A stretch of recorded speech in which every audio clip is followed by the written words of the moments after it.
12 months that I designated when I created the heavens and the earth. And I have designated that 4 of these months are sacred. And then he gives us commands. فَلَا تَظْلِمُوا فِيهِنَّ أَنفُسَكُمْ. Don't wrong yourself in these sacred months.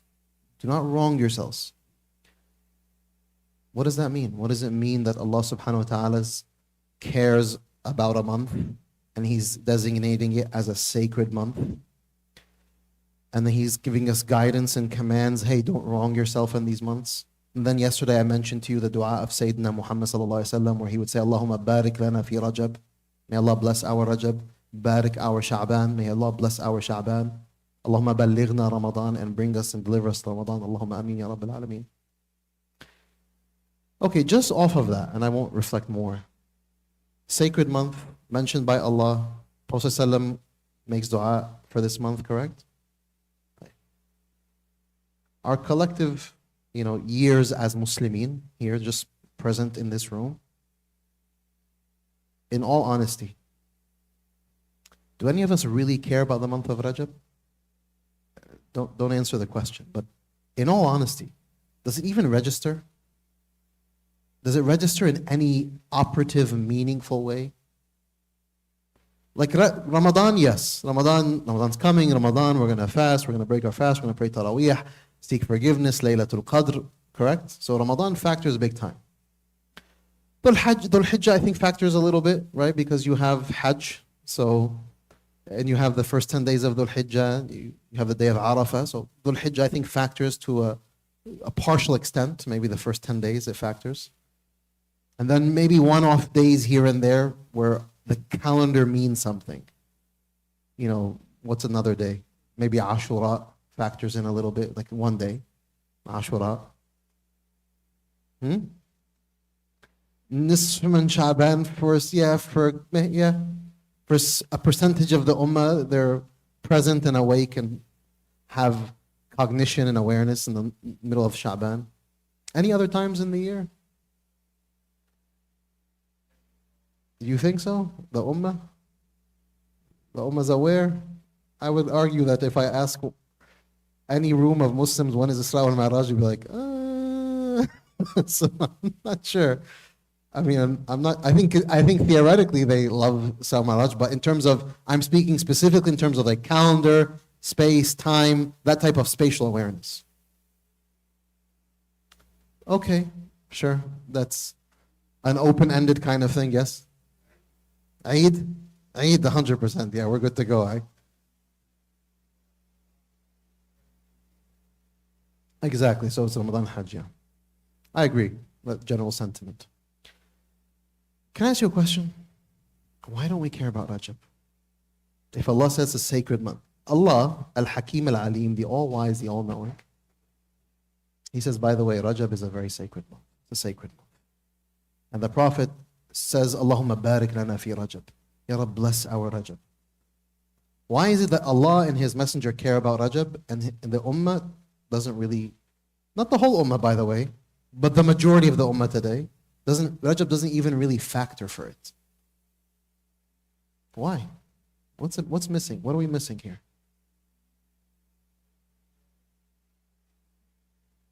For what? Interesting.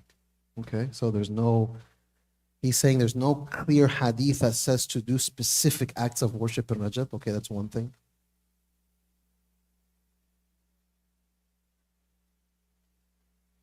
Gregorian. So we're more of a Gregorian oriented calendric people than we are a Hijri. Sure, what else?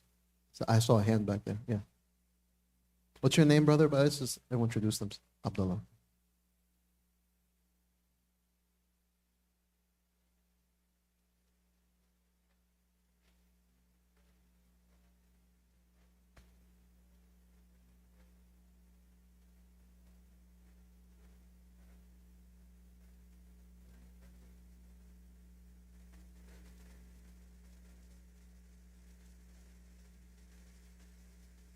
Okay. So once again, something that has to do with obligations, like the things that I'm supposed to do, the actions, okay?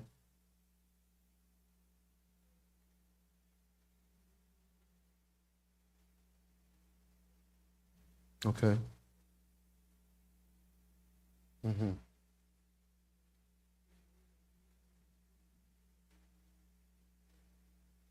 Okay, something that maybe when there's a celebration, the Muslims are going to be there. Okay, very good. Any other thoughts? Yes.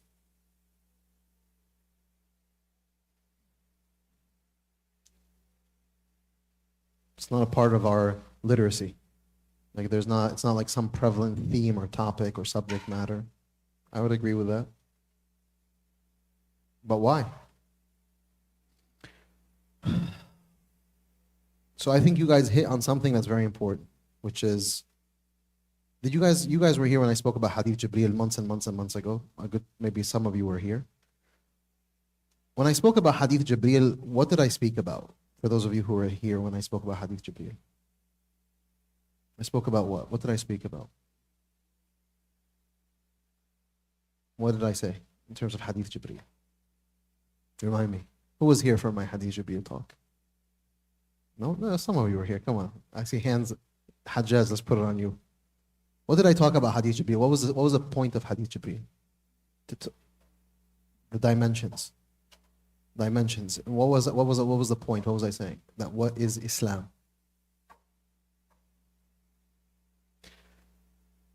I was highlighting. I'm gonna help you out, Hajjaj, because I don't want. We'll preserve you. Preserve your. I was highlighting the fact that we have a discourse around Islam today that's very reductionist. When most people are talking or thinking about capital I Islam, they're thinking about the things that you do and the things that you don't do. But that's one dimension. It's the smallest dimension of the greater reality of al-Islam. Something that's greater than lowercase I Islam, which is i.e. the things that you do and you don't do, the fiqh, the sharia, is the iman, your belief, your philosophical outlook, what you think and conceive of and understand, right? That which is like the core convictions that you have. That's all iman. So iman encompasses, it's a bigger circle, and it encompasses the smaller circle of the do's and don'ts. But there's a circle that's much greater than both Islam and iman, and that is ihsan. It's the spiritual dimension, the beauty and the excellence, that which you seek to engage in terms of your heart, your ruh, your soul, your aql, which is a part of the spiritual anatomy, part of the spiritual apparatus, your nafs, the idea of yourself, that you have a nafs. It can be either in the lowest sense, ammara bisu, that inclines towards evil, or that it's an elevated nafs that is radiya mardiya, pleased with Allah and Allah is pleased with it. So let me ask you, is it the case that because I don't have a specific act that I'm to do, that I just don't care? Do you think that's truly representative of this sacred tradition? Yani, is Allah, and I want you to walk with me down this journey, is Allah saying things, wal'ayadu billah, and I seek Allah's forgiveness for even uttering this, that are meaningless? Like, if the only way that I'm supposed to do Islam is that if I have something to do, other than that, it means nothing. Doesn't even register. I'm telling you, for a good percentage of Muslimin, Rajab does not mean anything. It doesn't mean anything in the sense of like, I'm not moved by it, I'm not inspired by it, I'm not thinking about it. It just doesn't mean much. So what's missing? There's something huge missing. Like, if Allah is saying this is a sacred month. I said yesterday that Rajab has over 30 names in the imagination of the Arabs. They named it over 30 things. What do you think many names represents? They say كثرة المسمى أو كثرة الأسامي دليلة على عظمة المسمى. Many names are indicative of the magnificence or the grandioseness of that which is being named. So for example, they have they have over 70 names for love. So the Arab, because love, the concept of love was such a big deal in their imagination, they have over 70 names for love. So Rajab has over 30 names because it was a big deal. So you're saying, okay, but there's nothing specific, I don't have like a specific thing to do, so Rajab means nothing. What's the problem? What's missing? What's missing is a seriously flawed conception of what Islam is actually about. Seriously flawed conception. That I have been so reductionist that I have made it as long as no specific act where I'm going to benefit, because that's the idea, like I'm going to fast this day because I received 2 years of, for example, forgiveness, like we do in Ashura. Or I'm going to be present in the last 10 nights of Ramadan because it's as if I've worshipped 1,000 nights. So I'm going to be present because I want to get that reward. So I'm rewards driven. If you're going to give me something, I care. If you're not going to give me anything, I couldn't care less. Is that the mindset? I'm not saying that that's what we're thinking. I'm saying, is that the mindset? Is that our attitude? So you answer me this question. If Allah says, ذَلِكَ وَمَن يُعَظِّمْ شَعَائِرَ اللَّهِ, or ذَلِكَ وَمَن يُعَظِّمْ حُرُمَاتِ اللَّهِ, both are in the Quran. Those who glorify and honor the sacred rites and rituals of Allah. Ash-sha'ir, that which is, the sha'ir are the sacred rites and rituals. Or ذَلِكَ وَمَن يُعَظِّمْ حُرُمَاتِ اللَّهِ, those who revere and honor that which is, muharram in Allah subhanahu wa ta'ala, that which is sacred in Allah. That is from the God consciousness of the heart. That is taqwa. So explain to me right now how I'm supposed to be someone who reveres the rites and the rituals and that which is sacred, i.e. like, for example, a month like Rajab, but I don't have a specific hadith that tells me to do this act of worship. So how do you revere? What do you think? Tell me how you're supposed to revere. Yeah.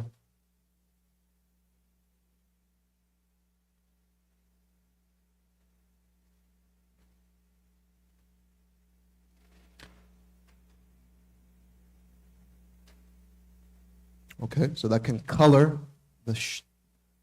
your reverence. So that, for example, my reverence is that I'm going to be thoughtful because it's a month that is a sacred month to not wrong myself and wrong others in the process. That's certainly one way to show reverence.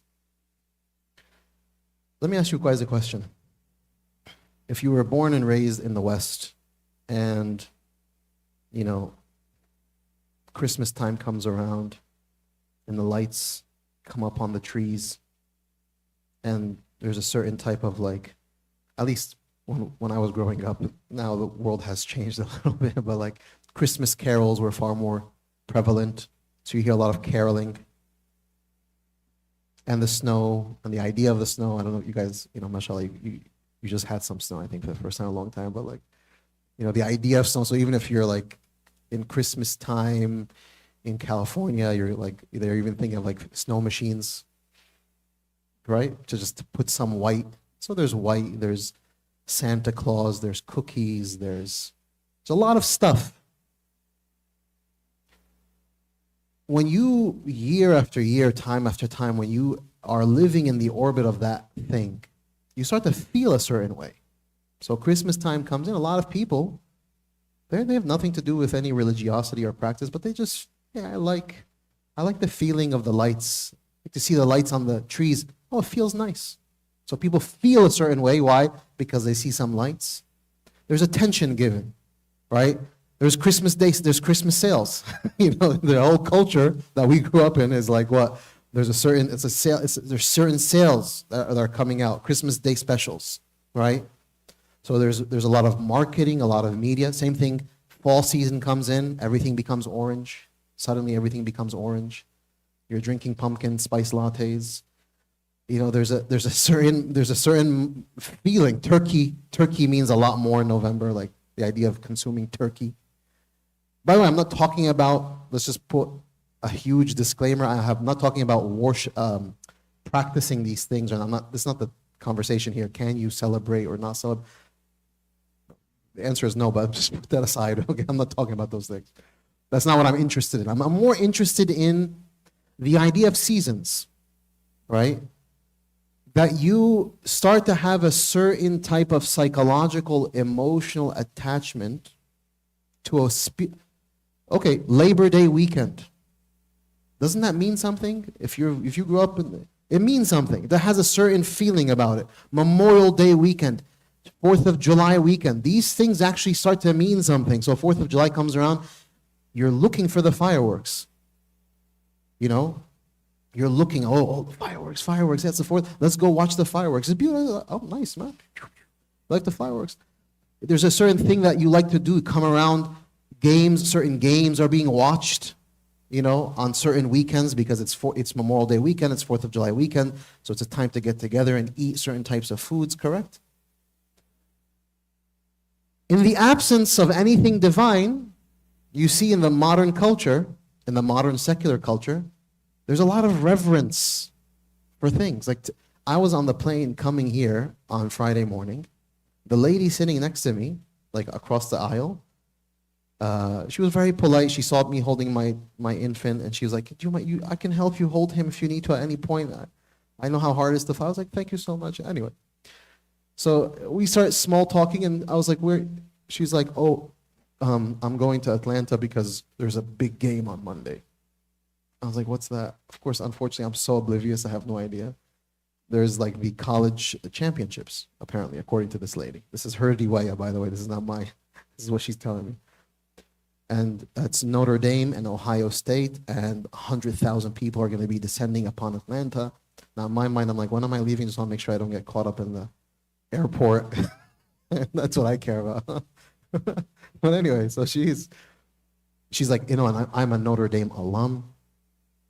So 20 of us, of my classmates from my, my year, whatever, the years that she was there, which was like probably 15, 20 years ago, are going to meet up and descend on Atlanta and watch the game together. And it's a whole thing.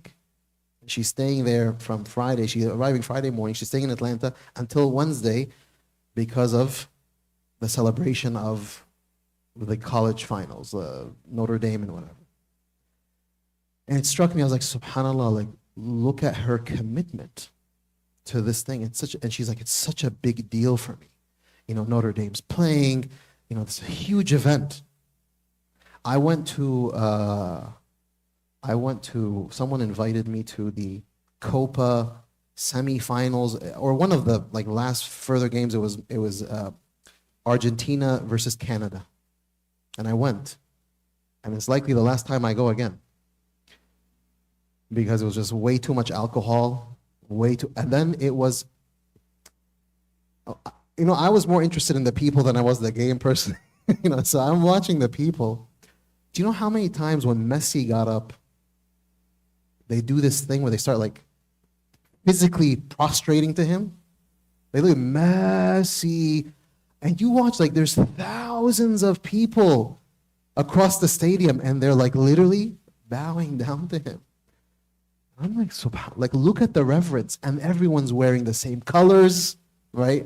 And you just feel like I'm in a religious ceremony, not it's shirky and haram, but it has more of a religious than it's just a sports spectacle. There was something other than just, there was a lot of reverence, ta'zeem. And I'm so thoughtful about whether it's just the fall season and everyone wanting to change their color profile to orange and yellows and warmer things and fireplace and just the warmth of the fall season into the winter season. That idea that when you think about how we operate in space and time, we actually do find ourselves developing psychological, emotional attachments to seasons and times and weekends and windows and months. That's something we naturally do as human beings. There's a certain psychological, emotional, spiritual attachment that we have to time. But most of our psychological and spiritual and emotional attachment is to secular windows of time that really don't have any divine consideration. There's no religious significance to them. So how is it that our hearts are attached to pumpkin spice lattes in November, but Rajab comes and I couldn't care less? And I'm saying this, by the way, not to judge the community. I'm actually asking a genuine question because I personally did not grow up caring about Rajab. Until I actually was living in the Middle East, in Egypt, and spending time, volumes of time, not just now studying, but living in a particular ecosystem where seasons mattered, days mattered. Then it's like, oh, Rajab is in. I'm like, okay, well, who cares? Like, what do we do? No, it's Rajab, and then there's this a feeling, a spirit, a care. It's the month where Isra al-Mi'raj happens, so you feel that culturally there's this. We have to signify this window of time because it matters to Allah, and so let's have gatherings where we remember Allah subhanahu wa ta'ala. So over the years, you see, developed as a spiritual practice in the month of Rajab, making istighfar. You'll find that in many pockets of the Muslim world, right, where they care about revering the months, it's like this is the month of istighfar. Why? Because it's the month that ushers in the season of the fast.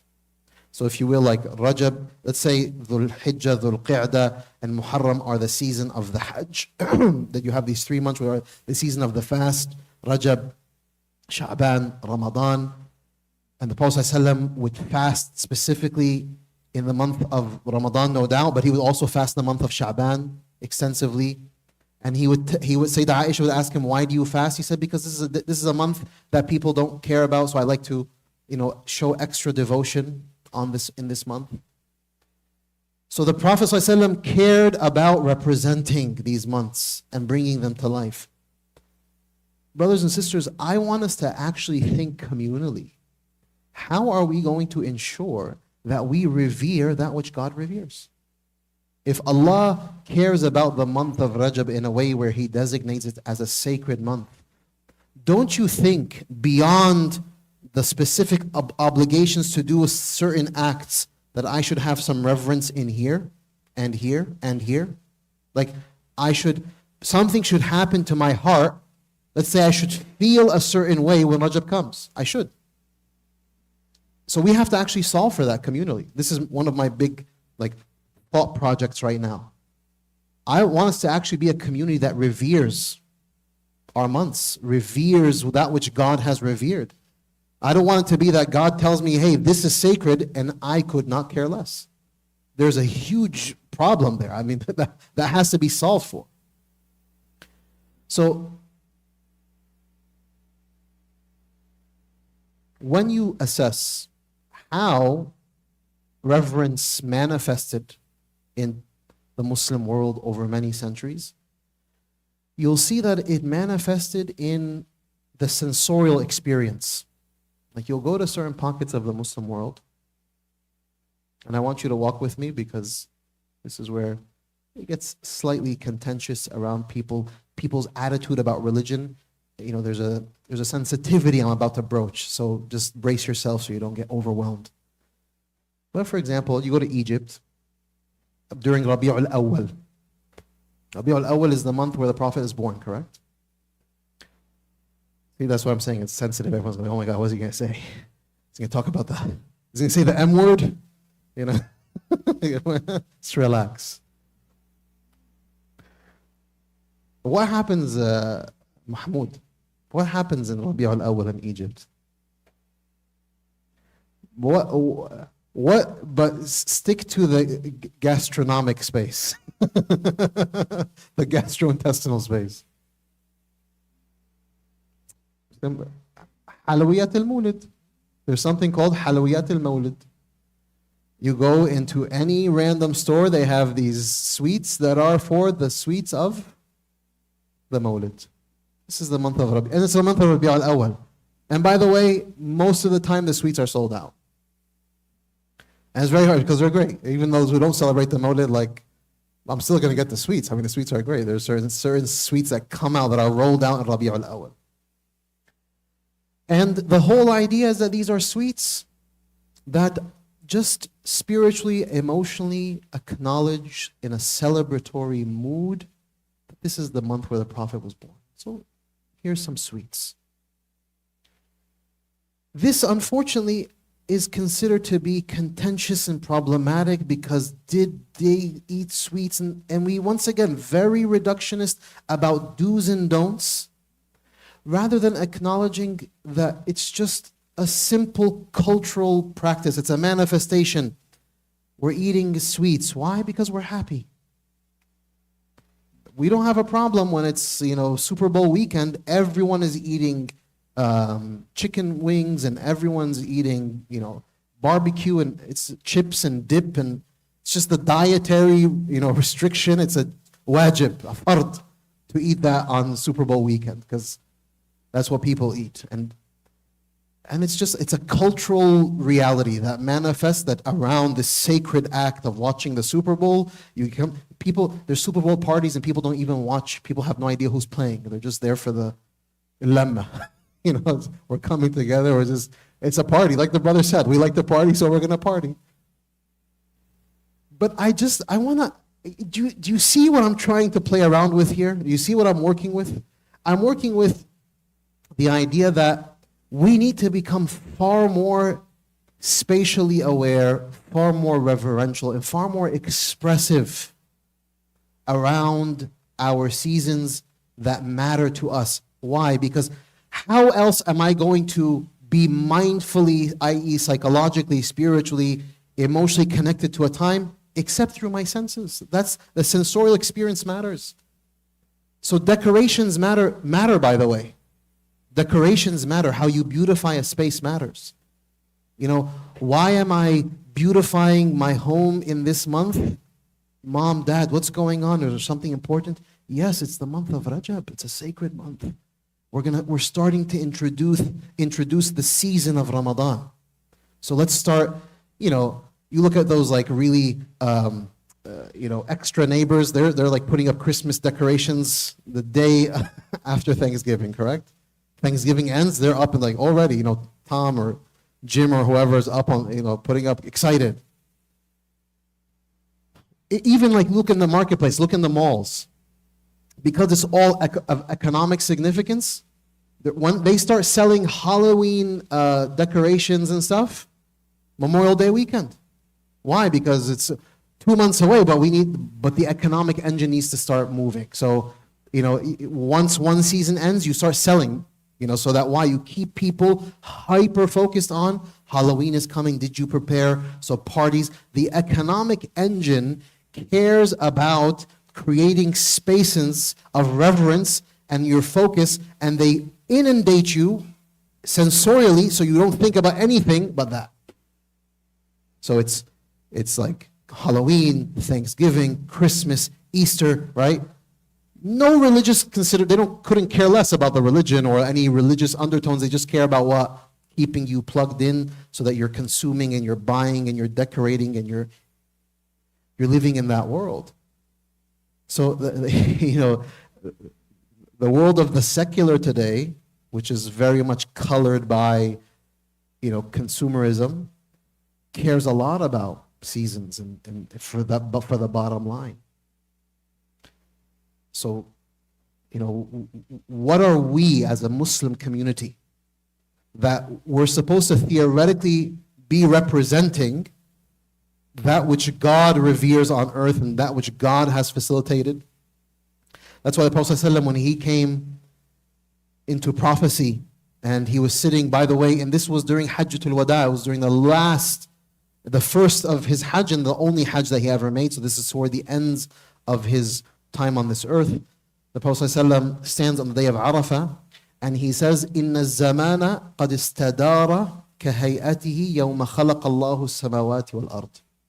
That he is affirming that with the ushering in of the prophecy of Sayyidina Muhammad ﷺ in his presence now as a messenger of Allah subhanahu wa ta'ala, he's saying now time has come back full circle the way it was when Allah created the heavens and the earth. And then he said the months are 12, 4 are sacred, ثلاث متواليات, 3 are consecutive, 1 is alone, Rajabul Fard.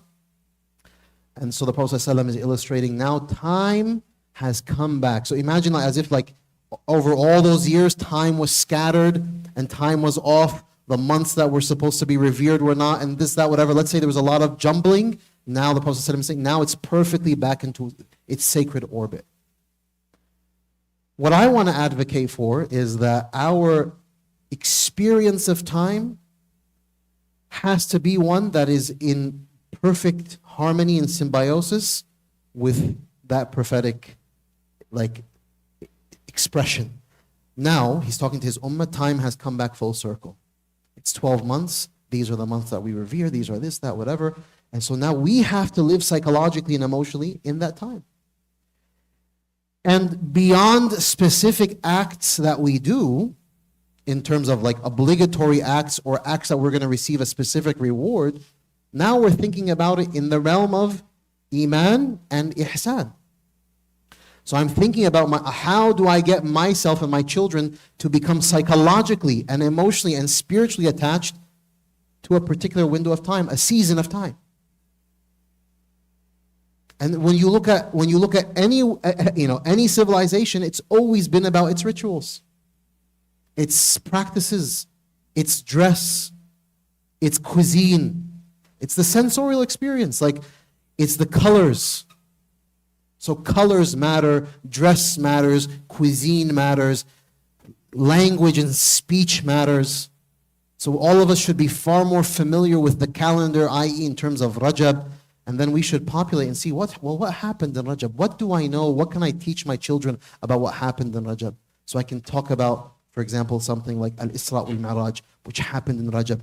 Isra wal-Mi'raj is a huge deal, children. Why? Because this is the time when Allah subhanahu wa ta'ala took the Prophet and this. It happened when? In this month of Rajab. What does Rajab even mean? Anyone know what the word Rajab means?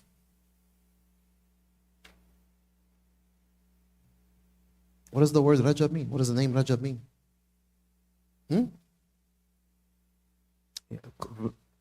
Yes, you're very much in the right space. MashaAllah. May Allah bless you. Rajab means al-shay'u alladhi yu'azzam, that which is revered, that which is honored. So they say, rajabtuhu ay azzamtuhu. Rajabtuhu, i.e. I revered him, I honored him, I respected him. I'm in awe of him. So Rajab literally means that which you are in awe of. You and I know that I am not going to be in awe of something just by having on my to-do list, oh, by the way, in the middle of the month of, Shawwal or Sha'b, there's 6 days of Shawwal, so the way I'm going to revere the month of Shawwal is just I'm going to fast those 6 days. No, the way you and I worship often is just like a to-do list. It's a to-do list. I'm going to get it done, I'm done. This conception of worship is not a to-do list. It's where my entire apparatus, body, mind, and soul is being fully engaged. And the way the soul is engaged is not the way the body is going to be engaged, is not the way the mind is going to be engaged. And that's what civilizations have always understood. That's why, by the way, in this modern civilizational representation in the West, you see how time and space is revered. Colors matter. You went to a particular college, and so those colors matter all the time. And then you, in the airport, you'll see that people wink at each other. What year? They see same hoodie, same what year you're all class of this, and there's this reference, and the colors are always worn. I want us to, as a community, really begin to think, how do we create, and the word that I want to use to conclude this thought is a culture around our religion. Because when you go into Muslim history, you will find that there was always the text and the context. There was always the theology, there was the Sharia, the law, there was the spiritual disposition, and then there was that which manifested in the public sphere that was rooted in these things.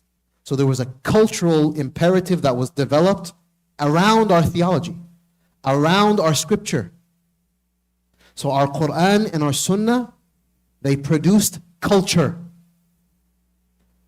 When you go today in the Muslim world, from east to west, from north to south, people say Islam does not have a dress code. So there's That's true. It's a true statement and a false statement at the same time.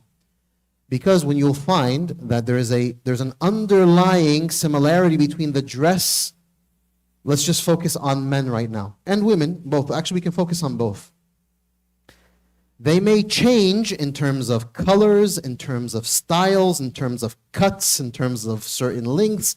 Maybe there's 2-piece, 1-piece, but they all have similar qualities. You'll always find them fatfad, loose. So Muslim male dress, Muslim female dress, you'll always find them maintained in the same general loose spirit. Maybe some looser than others, depending on the climate, depending on this.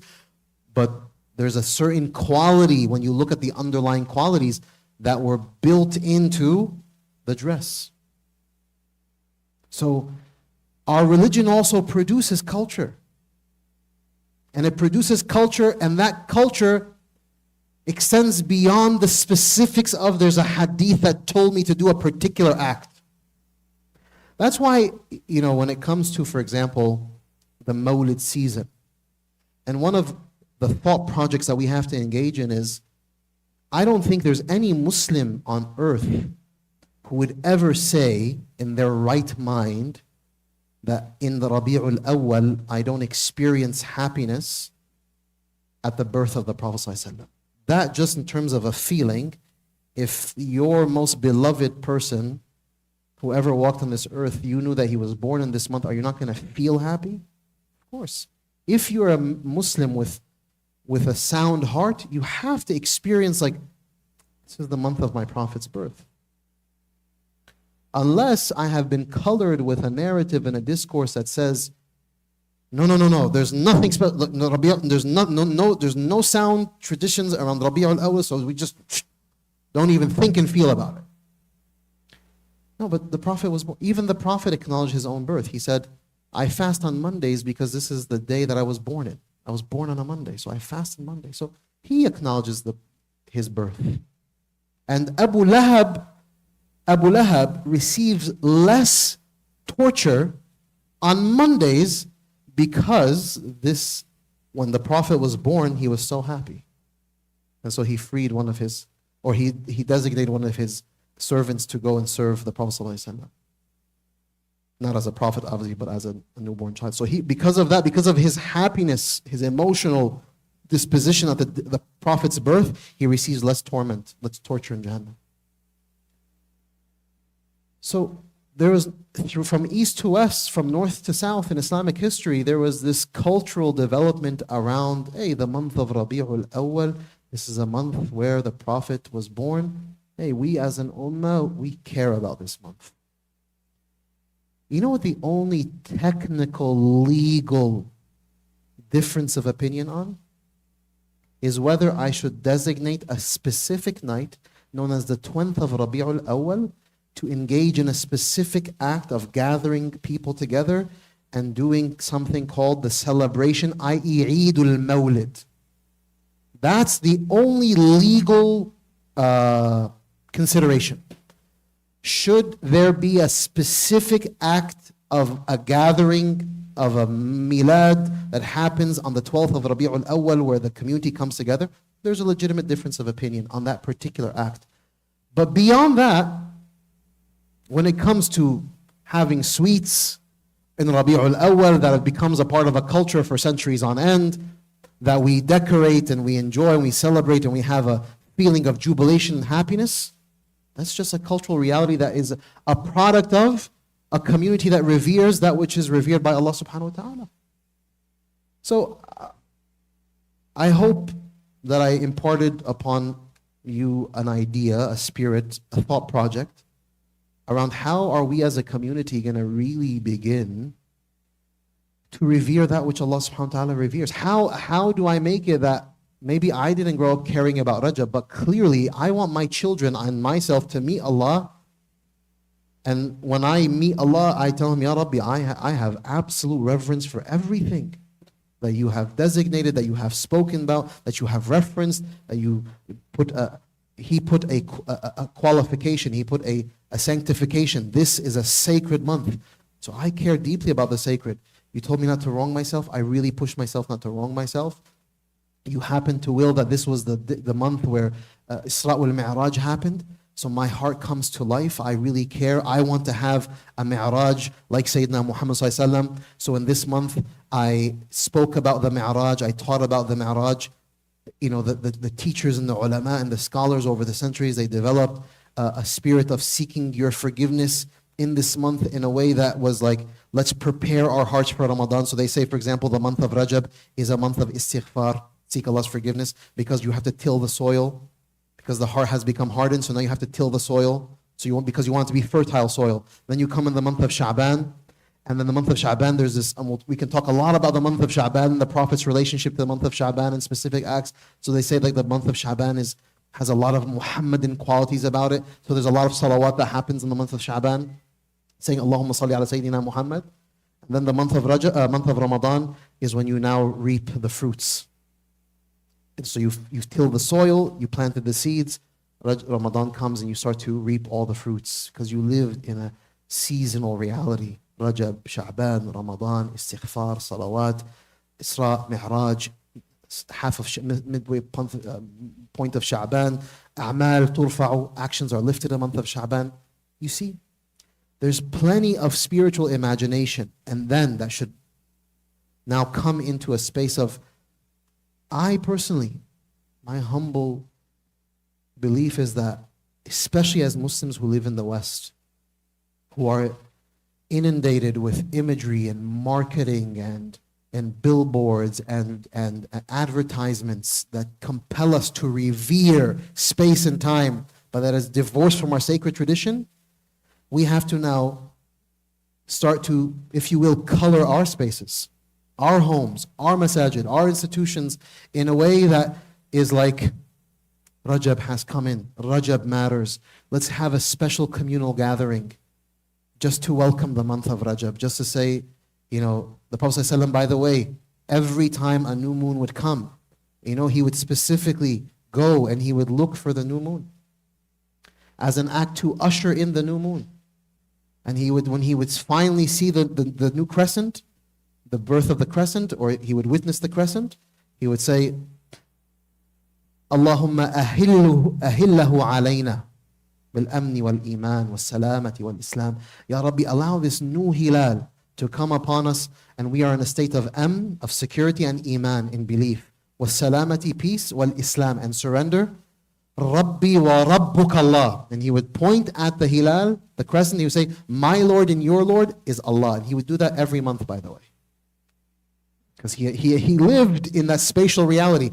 The shifting of the seasons mattered. The ushering in and out of a month mattered for Sayyidina Muhammad Sallallahu Alaihi Wasallam. So I believe it has to matter for us. And yeah, it may not be that we have, this is not a question. And we have to truly, I believe, elevate our communal discourse around religion that's more representative of the entirety of our religion than one dimension of our religion, which is the specific of the legalistic considerations of do's and don'ts. That is a specific scope of consideration. Islam is much bigger. Islam, capital I Islam, is much bigger than that. I hope I imparted the message that I wanted to. You notice why I didn't lead with this yesterday, because it's a little heavier, a little more philosophical, a little more thought-provoking, a little more, maybe something that's new to consider, but I really believe that this has to become a real thought project, because what I'm problem solving for is I don't want to meet Allah on the Day of Judgment. And I didn't even know when the months were. I don't even know the Islamic calendar. I don't know the names of the Islamic calendar. I couldn't say them if you paid me $1 million. I don't know the order of them. Not even aware when they come in or out. The only time I'm really aware is when it's Eid, and then there's like debates around moon sighting and moon fighting and moon this and calculations and stuff. That's the only time I'm actually aware about like space or time, but beyond that I don't really. Which also, subhanAllah, as a closing consideration, it's actually a little bit shameful as a community that the only time we actually come to life is when there's this argument and debate around calculations versus moon sighting one time a year. What about the other 12 times? And what about all the there's prayers that are built. There's a lot of, that matters all the time, by the way. Why is it the community only cares? Interesting. Maybe we've become a little bit too superficial. That's why I don't even give a lot of credence to that, the high emotionality that people have. Like, no, this is the... Calm down, brother. Where are you the rest of the 12 months? I don't see this passion playing out. Maybe if we invested this passion into revering all of the time and the windows and the months that Allah subhanahu wa ta'ala and the calendar that we have, so we're so blessed to have, then we will be an ummah of like ذَلِكَ وَمَن يُعَظِّمْ شَعَائِرَ اللَّهِ. That's what I want us to be. I want Allah to see us and our hearts and our minds, and that when He looks at our practices and our behaviors and our habits and our routines, it was indicative of that reverence. I pray that Allah subhanahu wa ta'ala allows the message that I wanted to share to hopefully have come across meaningfully. May Allah forgive me for any of my shortcomings or mistakes in anything I presented, and may put barakah in that which is good, and all that which is good is from Him. Barakallahu feekum. It's 7:44. I don't know if there's any questions or comments before we close. Question, yes.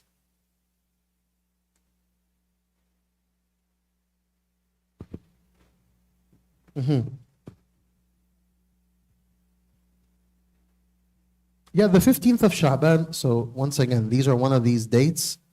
The reason they become contentious is because of the following. Are there sound narrations about the virtue of the 15th of Sha'ban? 100% of the ummah would agree there is a particular virtue about this night. And there's sound narrations that indicate a particular virtue of the night. What happens in terms of cultural manifestations and then some of the increased practices is that you'll have people who say, okay, I'm going to revere the night in a way where I'm going to, do a certain type of gathering, and I'm going to really like bring the ummah together, and we're going to do this, that, whatever. And so there is this modern day real contentious debate of like, should you have a gathering called the Laylatul Nisf and bring the community together or not? Once again, it's a particular practice. Should I do that practice or should I not? We can have a basic disagreement and move on. And no one is doing something that is, of course, once again, I don't want to open up a can of worms because there's much more to talk about in terms of the principles of Islamic law. But the reason I didn't want to get rooted in the legalistic considerations because I think we have taken the legalistic and we've made it so overblown that we lose sight of the idea that the middle of the month of Sha'ban is no doubt a special night. Clearly it's a special night. So just have that in mind. But don't overcorrect in reducing it, because the hadith that are sahih don't tell you to do specific acts. It's around the state of your heart. That Allah subhanahu wa ta'ala will forgive all the sins except for a mushrik or a mushahin. Those are the sahih hadiths, they kind of reverberate in that space. Don't have, Allah will forgive all the sins except for those who are polytheists or those who are in enmity or in fighting with someone. Yes. Okay, that's a big deal. By the way, Laylat Nisf Sha'ban, in the hadith, Allah says, Inna Allah la yanzuru. Allah looks. So there's a lot of the overcorrection that has happened is that I'm not mindful of the fact that Allah's looking at me tonight. Allah's actually looking at me. And I'm not going to do like, Allah's looking at me. Think about that. Allah is now looking at me in a distinct way tonight. Is my overcorrection as well? I don't have a technical thing to do, so yeah, I'm not a mushrik. I'm not fighting with anyone, so I'm going to play video games. Allah's looking at me tonight. Wake up. Like, be present. Anyway. Barakallahu feekum. May Allah subhanahu wa ta'ala accept and forgive us and guide us to what's best. Sallallahu wa sallam ala Sayyidina Muhammad.